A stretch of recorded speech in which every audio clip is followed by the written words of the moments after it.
Hello and welcome to the regular board meeting for the Urban Redevelopment Authority of Pittsburgh for June of 2025.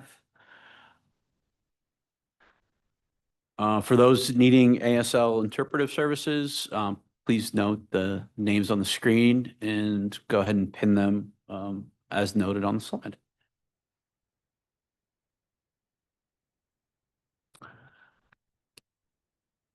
Our first order here is roll call. I will just note that all board members are present. Councilman Lavelle and I here at 412 Boulevard of the Allies, and our remaining directors are joining us virtually over Zoom. Moving then into approval of our May 8th, 2025 URA regular board meeting minutes. Entertain a motion to approve. So move. We have a motion. Second. A motion and a second. Any discussion on the minutes? Seeing none then, all those in favor say aye. Aye. Aye. Aye. Any opposed or abstaining? The minutes are approved. Moving now into public comment, I will turn things over to Talia O'Brien. Good afternoon. I'm Talia O'Brien, Government Affairs Analyst with the URA. Members of the public are welcome to provide comments on agenda items during URA Board of Directors meetings. Comments can be made in person, virtually, via Zoom, or in writing. Registration is required for both in-person and virtual comments. Registration opens on 2 p.m. on the Tuesday prior to the board meeting and closes at 1 p.m. on the day of the meeting. Written comments submitted before 1 p.m. on the day of the meeting, along with comments made during the meeting, will be included in the public minutes and become part of the meeting record. No written comments were received this month. Each public commenter will have 3 minutes to speak, beginning when you start your remarks. A timer will be used and the sound will notify you when your time is up. Our only registered speaker for today is Megan Hammond, who will be joining us virtually via Zoom. Megan, your 3-minute timer will start once you begin speaking. Thank you. Good afternoon. My name is Megan Hammond. I'm the Executive Director of the Fair Housing Partnership of Greater Pittsburgh. Today, I have 2 overall points to make the board aware of. One is to express my gratitude that we continue to see fair housing upheld in much of the URA's housing proposals. To highlight in today's discussions, Smithfield Loft's 46 affordable units will be visitable for people with disabilities. The May building is prioritizing anti-displacement measures by phasing construction to ensure that current tenants have viable units to live in. And Elcor is ensuring the installation of blocking in all of its bathrooms for ease of installation of grab bars upon request made by future tenants. And so while we've continued work to do, the progress that we made in the equality of our proposed affordable housing for our city gives me hope in a year in which we are rapidly losing fair housing protections at the federal level. I would also add, what I would like to know is, for example, it's not in the meeting's handouts, but perhaps it'll be in the presentations, the breakdowns of the bedroom sizes in the proposed units of the developments. Additionally, regarding Southside Flats, I'm curious to better understand how the current residents may be impacted because the current affordable units are based on HUD-HAP contracts. And so is it anticipated that the AMIs allowable within LIHTC funds will provide deep enough affordability for all of the current residents to remain in the property? However, the second point that I have today is that last week, HUD issued a proposed rule to rescind the requirement for affirmative fair housing market plans. In short, the market plans are to ensure that when we have a handful of affordable units being made available, given that the need for these units far outstrips the number of available units that we have, that we want to make sure that the potential tenant pipeline allows for all qualifying low-income Pittsburghers to have a fair opportunity to be awarded a unit. And so I'm asking the URA board to please consider providing public comment to the HUD proposal on rescinding such an important tool, as well as to recognize that to preserve our fair housing values here at home, that we continue to push ourselves to doing even better. Because if these values aren't enshrined in our federal requirements, it's now beholden upon us to make sure that our city continues to do these things. I appreciate you all for your time and your hard work.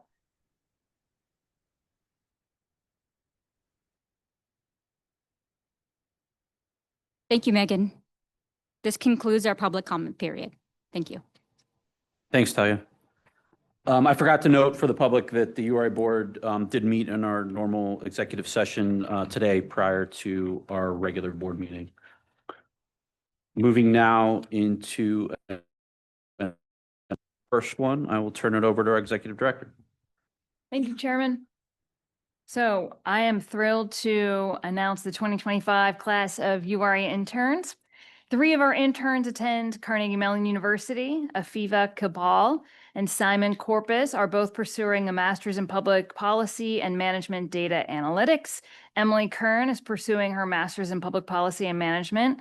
And our 4th intern, Ethan Szymanski, will be starting his MBA at Penn State University this coming fall. We've had a lot of prolific interns across many of the years, so welcome, and we look forward to learning with you. Thanks, Director. Any questions or comments from board members? Just say welcome to our interns. Yeah, speaking from personal experience, that's great experience, and that's something I'm eternally grateful for. So I hope you have similar, and I know you will. Our next announcement is a congratulations for one of our own, and I'll turn it over to Chief Link. Yeah, thank you very much. Well, also a former intern at the URA, so all of our interns, many things to look forward to. Yeah, thanks, Mr. Chair, members of the board, the public. Yeah, please join me in congratulating our colleague, Danita Thomas, on being named among city and state PAs, 2025 Pennsylvania Trailblazers and Economic and Workforce Development Awards. Danita is our colleague. Danita is president of our URA affiliate, PEIDC, which is an acronym for Pittsburgh Economic Industrial Development Corporation, and is certainly well deserving of the recognition. I'll just note, with Danita's leadership, Danita's stewardship, the URA and PEIDC have advanced some of our most impactful community investment projects in our city. Many folks are aware of the commercial development along the 500 block of Larimer Avenue as part of a mixed use development, including affordable housing, commercial development. If you haven't been, the remarkable renovation of the Larimer School and Celebration Hall, Danita's point on that, 25 Meadow Street, and others, bringing jobs, investment, and really new life to long vacant buildings in our community. I'll just say Danita approaches the work with great expertise. I know Danita's background is in engineering, and that definitely shines through in her work, and I think in a very positive way, and is certainly always committed to our mission, not losing sight of why we do the work that we do. So yeah, join me in congratulating Danita. Is Danita's here, but congratulations, Danita. Certainly well-deserved recognition, and yeah, thank you. Thank you, Chief. Congratulations, Danita. It's well earned there. Our next announcement is regarding the South Shore Riverfront Park Design RFP. Gordon Hall will be covering this. Good afternoon, board. My name is Gordon Hall, and I'm a project manager with Development Services. Today, I'm announcing the release of a request for proposals for engineering design services on the South Shore Riverfront Park Improvements Project. We will be releasing the RFP on Monday, June 16th, 2025 on our public bidding platform, Ion Wave Technologies. The URA is seeking an engineering consultant for design development and construction administration services for the issues on the South Shore Riverfront Park riparian area, which includes significant erosion, compromised slope stability and existing tree cover, and stormwater management compliance. For a bit of context, the South Shore Riverfront Park was part of the final phase of the Southside Works Remediation Master Plan and was substantially completed in 2012. It was intended to be a public green space that would serve as a mooring place for boats, an event space, and a turnaround connector for the Three Rivers Heritage Bike Trail. The issues I previously described have been monitored closely by the URA and Allegheny County Conservation District staff over the past year, and this collaborative assessment served as the motivation for the solicitation of this work. The objectives of the new designs are to preserve and enhance the park's usefulness to the public by improving the existing green space with new plantings and infrastructure, improve the park's resilience to increased weather event severity and frequency, ensure environmental regulatory compliance through collaboration with Allegheny County Conservation District and the Pennsylvania Department of Environmental Protection. I want to thank my colleagues in the Architecture and Engineering Department. With that, I will pause for any questions and comments. My colleague, Jack Decker, a project engineer, is here to help me answer any technical questions. Thanks, Gordon. Any questions, comments from board members? I think it's pretty straightforward. All right. Thank you both. And then we have, I guess, a late breaking announcement on some PHFA awards. So I'll turn it over to Chief Wasser. Thank you, Chairman, members of the board, for allowing this walk-on board announcement.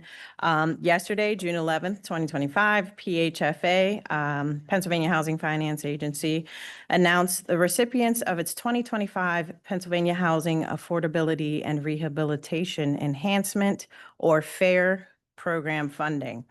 The URA is honored to be recognized among the 387 awardees throughout the state, who will collectively benefit from a total allocation of $73 million in this competitive affordable housing program. Today, we are excited to announce that the URA has been awarded $200,000 in FAIR funds for our down payment and closing cost assistance program, along with $150,000 in FAIR funds for our home accessibility program for independence, or HAPPY program. These funds will enable us to leverage additional resources, which will allow the URA to sustain and enhance our impactful community programs and advance affordable home ownership and accessibility housing initiatives across the city of Pittsburgh. We thank PHFA for their support and look forward to continuing the down payment and closing cost assistance and FAIR programs with their funding and support. Thank you. Thank you, Chief Wasser. Questions, comments from board members? This is great. Congratulations. Thank you. Yeah, would echo that from Council President Lavelle. Thank the staff for their resourcefulness to pursue, additional funds to supplement those that, we get through the Housing Opportunity Fund and other city sources for these programs. It's great to be able to leverage them for more funding. Thank Director Weissman, her team at PHFA, the governor and his team, and Representative Powell and all her colleagues on the state delegation to help to advocate for these funds. So thanks, everyone. Moving now into our regular agenda, number of items in housing. Our first is in the Central Business District, downtown conversion program for Smithfield Lofts, and Brooke Gwynn is joining us here. Thank you. My name is Brooke Gwynn. I'm a housing lending analyst. I'm here this afternoon to request authorization to enter into a Pittsburgh Downtown Conversion Program loan agreement with Smithfield Lofts Limited Partnership or a related entity in an amount of up to $2 million for the renovation of 4 Smithfield Street, and for the authorization to enter into a rental gap program loan agreement with Smithfield Lofts Limited Partnership or a related entity in an amount of up to $1,250,000 for the renovation of 4 Smithfield Street in the Central Business District, 1st Ward. The developer, Woda Cooper Development, Inc., is applying for Pittsburgh Downtown Conversion Program and Rental Gap Program loans for the adaptive reuse of the office building for the Smithfield Lofts project, which is included in Governor Shapiro's Downtown Pittsburgh Revitalization Plan. Built in 1902 at the corner of Smithfield and Fort Pitt Boulevard, the adaptive reuse of this office building will create 46 new units of housing in downtown Pittsburgh, 39 of which will be affordable and 7 will be market rate. 2 floors of 4 Smithfield will remain commercial, providing over 11,000 square feet of office space, which will be owned and financed separately from the residential portion Smithfield Lofts. The 46 residential units include 4 studios, 26 one-bedroom, and 16 two-bedroom units. There will be 5 units rented at 20% of area median income, or AMI, 25 units at 50% of AMI, 9 units at 60% of AMI, and 7 will rent at market rate. The project will have 12 units for hearing and vision impairments, of which 9 will be fully accessible. All 46 units will be visitable. Smithfield Lofts was awarded 9% low-income housing tax credits through the Pennsylvania Housing Finance Agency in the 2024 LATEC Award Round. In addition to the requested downtown conversion and rental gap funds, both loans will be sourced from the affordable housing proceeds. Financing includes federal and state LIHTC equity, historic tax credit equity, and a PHFA mortgage. The Housing Authority of the City of Pittsburgh is providing gap financing and 16 project-based vouchers. The total development cost for the project is $26,063,667. Construction is expected to begin this August and last for an estimated 16 months. I'm happy to take any questions following some additional remarks from Jared Miller from WODA Development.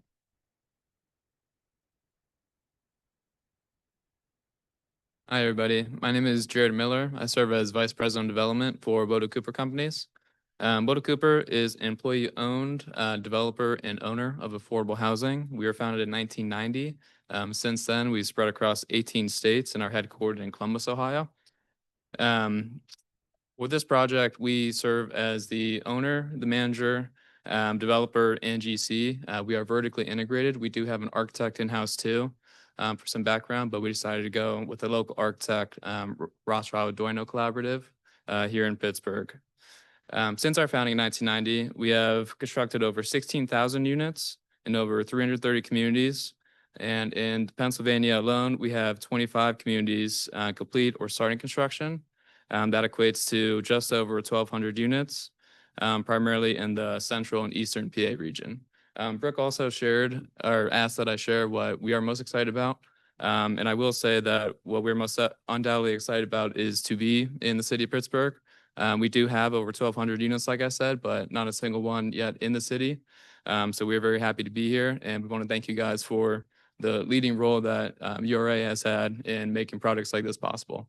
It's a great concentration of effort across the state, and we're very happy to be a part of it. Thanks, Jared. Thanks, Brooke.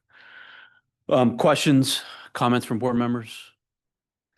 The comment, I'll say briefly, I just want to thank the URA team, the developer, and all the other stakeholders that are undertaking this effort, talking to colleagues across the state. There are a lot of eyes on Pittsburgh on how we're able to do this conversion program. So thank you for working with us. Thanks for the team in-house, the URA, for their continued hard work on these projects. You are innovating and flying, building the plane as you're flying it. And for that, we thank you, and folks across the Commonwealth, thank you for your innovation in this space. Thanks, Representative Powell. Other board members, questions or comments? Council President Lamont. Just a quick comment. One, just want to thank you for your commitment to getting to deeply affordable, all the way down to 20% of AMI, which is rather commendable. So I just want to thank you for your willingness to commit to doing that. So thank you.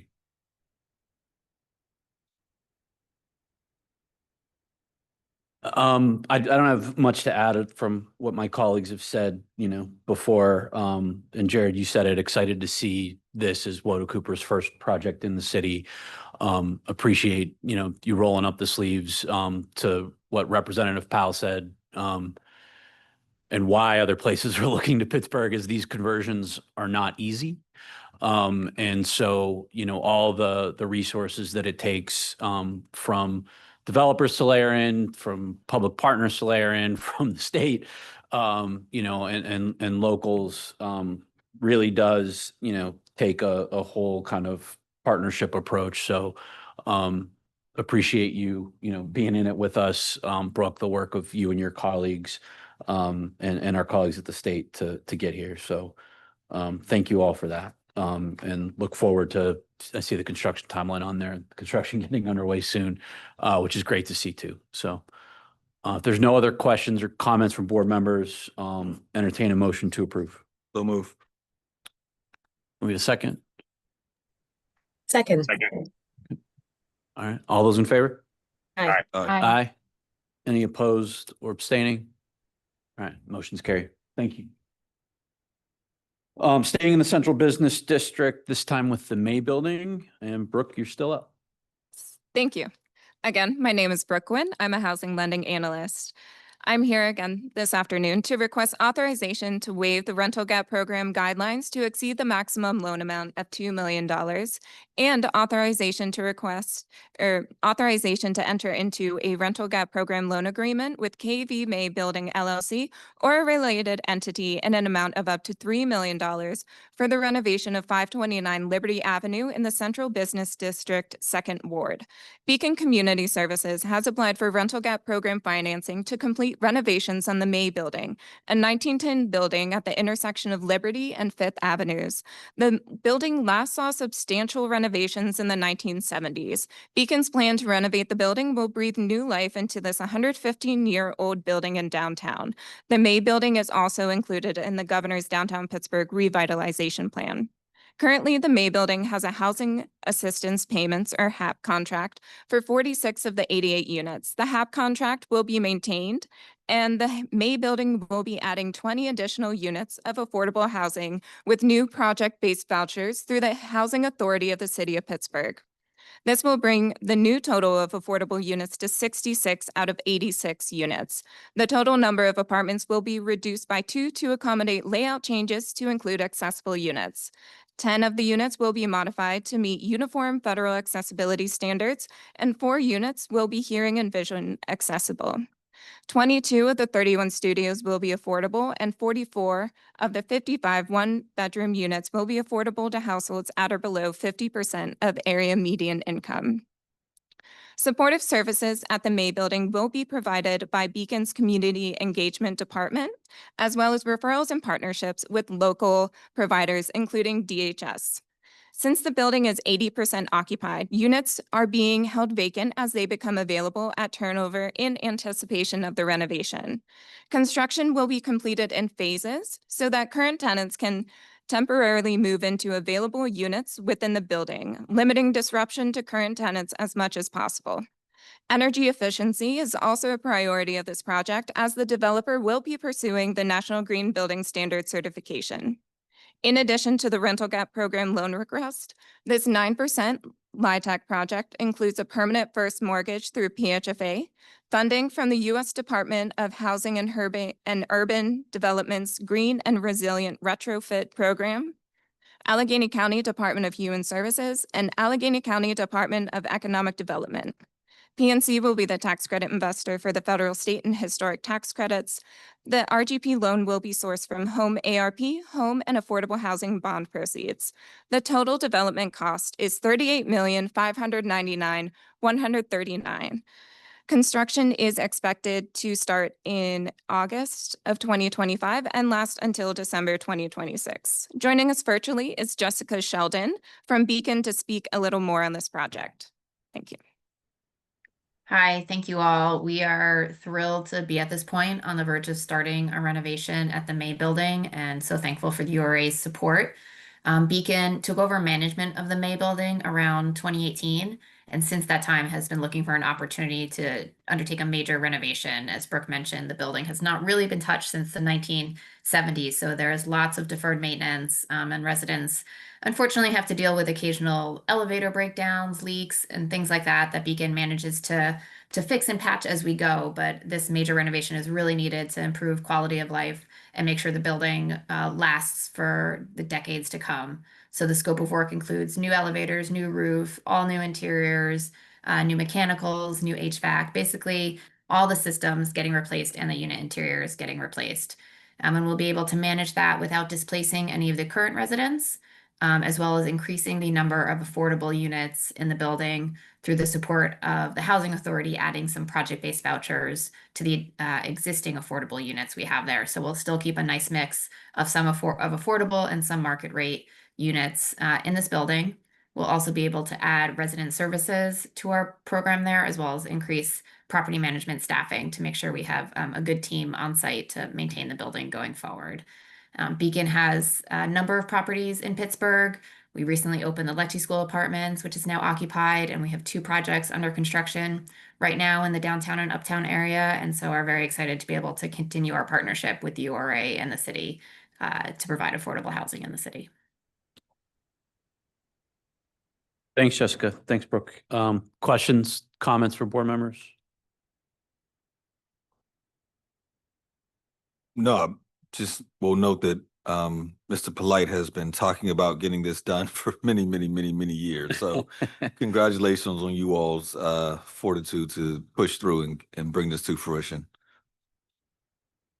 Yeah, I would echo that. I know with the change in federal administration, it was touch and go there for a minute on the HUD funding. And as the councilman said, just appreciate the, willingness to think about alternatives and then ultimately not need them and be to a point where we're able to take action today to move the project forward. I think we spoke on it earlier in terms of, downtown and the importance of, these projects moving forward, not just for the health and vibrancy of downtown, but, ultimately the city more broadly and the important role downtown plays economically and candidly from a tax-based purpose. So, investing in these buildings is one thing, adding to our residential base. And then with this project, importantly, preserving those affordable units that are there and going even deeper on them.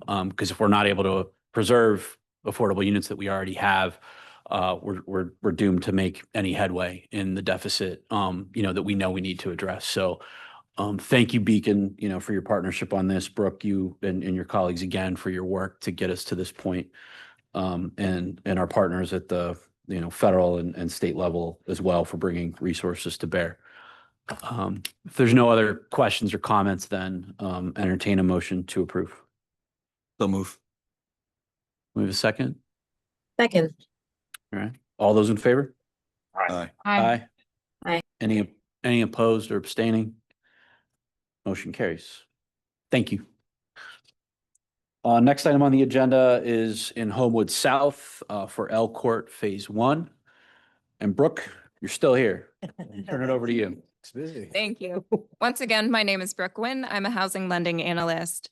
I'm again here to request authorization to waive the rental gap program guidelines to exceed the maximum loan amount of $30,000 per unit affordable at 60% of AMI, 50% per unit affordable at $50,000 per unit affordable at or below 50% of AMI, and $75,000 per unit affordable at or below 30% of AMI.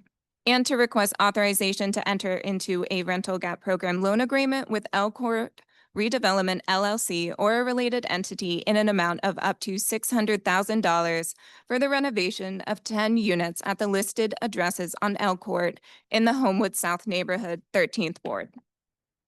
The nonprofit developer, Pennsylvania Affordable Housing Corporation, has requested rental gap program financing to rehabilitate 10 units in the L Court complex.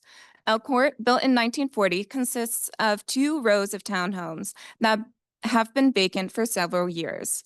The developer will complete the renovation of all 20 units over the course of 2 phases. This first phase will complete 1 row containing house numbers 519 through 537 L Court. All townhomes are 2-bedroom units. 2 units will be reserved for households at or below 30% AMI, 6 at or below 50% AMI, and 2 at or below 60% of AMI. All units will accept housing choice vouchers. Each townhome will include in-unit laundry and Energy Star windows, doors, and appliances. One unit will be made audio-visual accessible, which will include specialized smoke alarms and doorbells. While the existing structure prevents the ability to have zero-step entry in bathrooms, blocking will be installed in all bathrooms for future grab bar installation for ease of modifications if and when needed. Restoring housing near some of the properties impacted by the displacement of Bethesda Homewood units is a small step in improving access to safe, affordable housing in Homewood. Elk Court is close to North Homewood Avenue and several existing transit stops.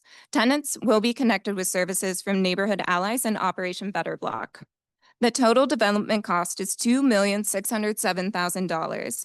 Financing includes a $1.5 million grant from the Federal Home Loan Bank Affordable Housing Program and a $500,000 loan from First National Bank. The $607,000 RGP loan will be sourced from a mix of 2023 and 2024 Housing Opportunity Fund dollars. The borrower will be Elk Court Redevelopment, a single-purpose entity. Construction is anticipated to last from September 2025 to October 2026. With that, I would like to introduce Sean Taylor, President of Pennsylvania Affordable Housing Corp. Good afternoon, Board, and thank you very much for your support on this project. It's quite an important project for Homewood. We are involved with a number of projects in Homewood. This is one of many. We will be back to you again, probably for another one to round out the projects. All in all, it was a goal to be able to take blighted buildings in a disadvantaged neighborhood that had been unfortunately underserved for many years and rehabilitate those buildings, taking those buildings and putting them back to productive use by providing safe, decent, and quality affordable housing. We're very excited to do that and very excited about the help that the URA is providing to us from the standpoint of financing. I'm open to answer any questions other than what Brooke has so wonderfully presented to you here on the slide. Thank you, Sean. Thank you, Brooke. Questions, comments from board members?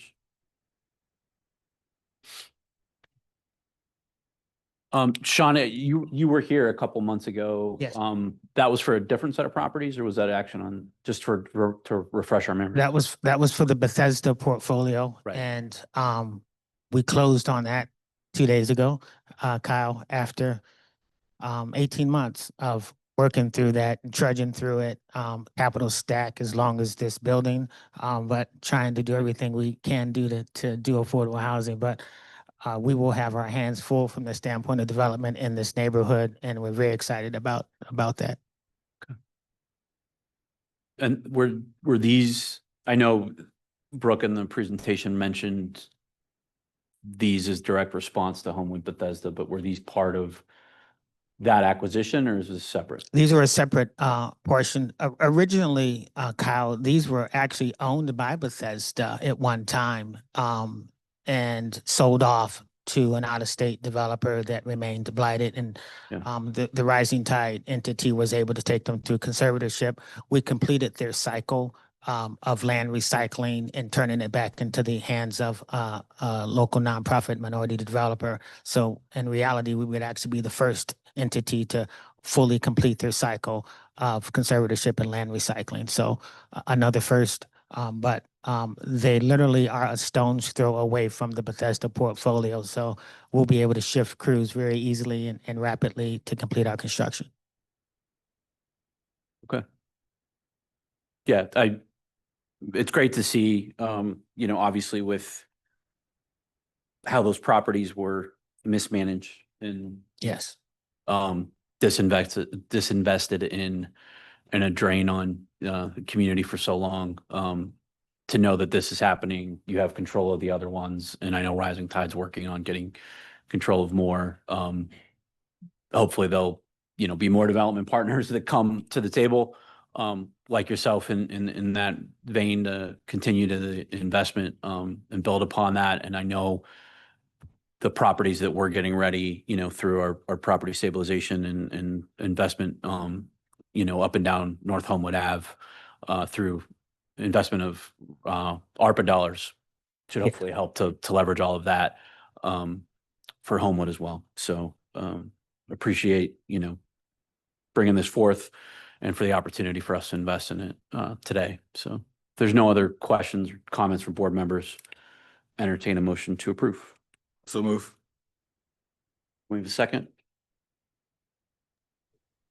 Second. All right. We have a motion and a second. All those in favor? Aye. Aye. Aye. Any opposed or abstaining? Motion carries. Thank you. Thank you. Moving on now to the Southside Flats, Carson Square, and Jared Clayton's joining us for this. Hello, my name is Jared Clayton, and I'm a housing lending analyst here at the URA. I'm here today seeking authorization to enter into a rental gap program loan agreement with Carson Square Preservation LP or related entity in an amount of up to $2 million for the renovation of 2112 Sydney Street in the Southside Flats neighborhood in the 16th Ward of Pittsburgh. Carson Square is a 6-story apartment building that was built in the mid-1950s. The property currently has a U.S. Department of Housing and Urban Development HAP contract on 46 of the 54 units. This project aims to renovate and update all of the units and increase the number of affordable units at this site from 85% to 100%, which in turn will increase and extend this affordable housing opportunity. The developer for this project is Carson Square Preservation LP, which will be controlled by a general partnership that is a joint venture between Standard Communities and Housing on Merit. An affiliate of Standard Communities will be the managing member of the general partnership and own a 49% stake. Housing on Merit will own 51% of the partnership. Standard Communities will serve as the primary developer of Carson Square, and the tax credit investor will be PNC Bank. The proposed renovation is in line with the South Side neighborhood plan that was developed by the South Side Chamber of Commerce, along with the South Side Community Council and South Side Slopes Neighborhood Association. This building is comprised of 14 one-bedroom apartments and 40 two-bedroom apartments with a proposed mix of affordable units ranging from 20% to 60% AMI, providing 4 Type A accessible units with 2 sensory accessible units in this growing neighborhood. The total development costs for this project amount to just under $24 million. The borrower is requesting a $2 million loan through the Rental Gap program to support the recapitalization of this site. The proposed project will be using affordable housing bonds. The renovation is set to begin in summer of this year and expect to be completed in September of 2026. The property is currently 96% occupancy, but the developer has a complete tenant in place renovation program so that no tenant will be permanently displaced.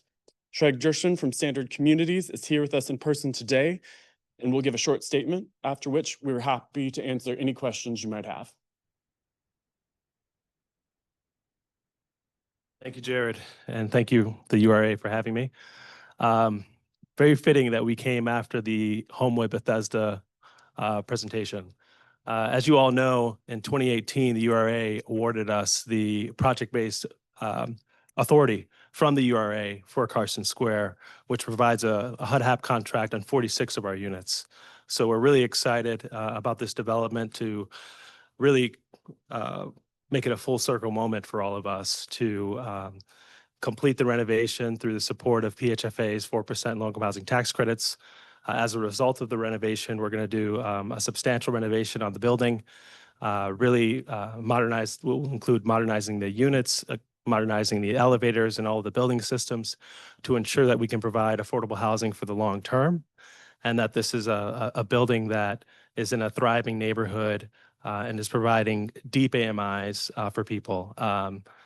I was just by the property today, and a few things that I noticed that stuck out to me was just how amenity rich this area is. And within 5 minutes of Carson Square, an individual can go to a grocery store at Giant Eagle, can go to Family Dollar, can get a cell phone at T-Mobile or Boost Mobile, can get on the bus line 1 minute away, can walk to the post office 8 minutes away, can go to the park and recreational center that's just 2 minutes away. So it's just a tremendous neighborhood, and we're excited for the ability to complete this renovation. And thank you for your partnership, and happy to take any of your questions. Thanks, Greg. Thanks, Jared. Questions, comments from board members? The tenant and tenant replacement, I'm assuming that's because you have 2 or 3 units that are unoccupied, so you could rehab those first and then move through the building?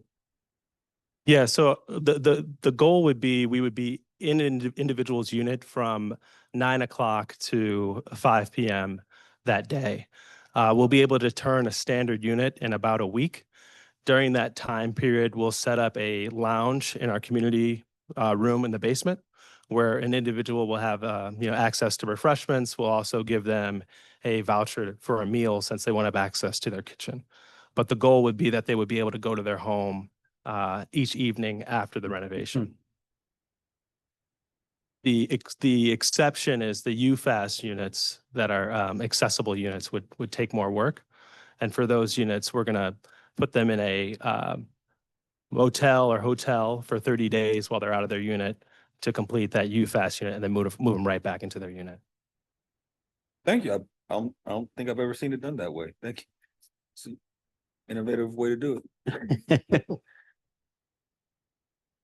We did have a question earlier related to the HAP contract. And I guess if you can just provide maybe a refresher for those that were on the board before and for the public more generally, how much time's left on that, if there's an intent to renew it, et cetera. So. Yeah, I could start in the beginning and just kind of catch us up to where we are now. So when we received the budget authority from the URA, this was in 2018, HUD required that we complete an initial renovation of $2.5 million. Carson Square notably used to be a dorm for nursing students. So the building needed to be converted to traditional apartment units, which required the $2.5 million renovation. At the end of that renovation, we then secured a HUD HAP contract with HUD for 20 years, which is what we're currently on. As a result of this new renovation, we will cancel the existing contract with HUD and renew for an additional 20 years. Okay. Great. Thank you. Any other questions, comments from board members? Motion to approve. We have a motion. Can I have a second? Second. All those in favor? Aye. Aye. Any opposed or abstentions? Motion carries. Thank you both. Thank you. Going back to the Central Business District, this time for Wood Street Commons, and Eric Bernheimer is joining us for this.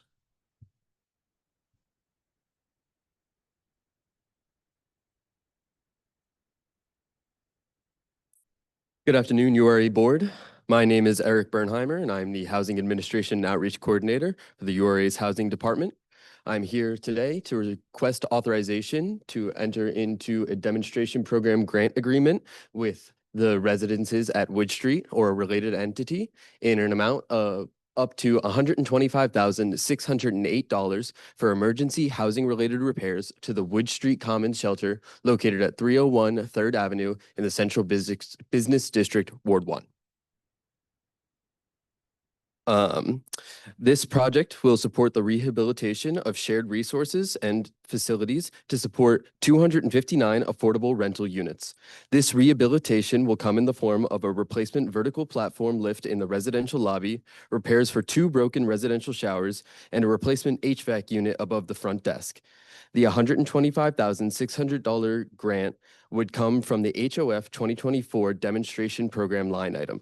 Construction would begin this summer and is anticipated to be completed before the end of the year. Now, I am pleased to introduce Kevin Hanley, Executive Director of the Residences at Wood Street, to speak a little more on the project, and then we'll be happy to answer any questions.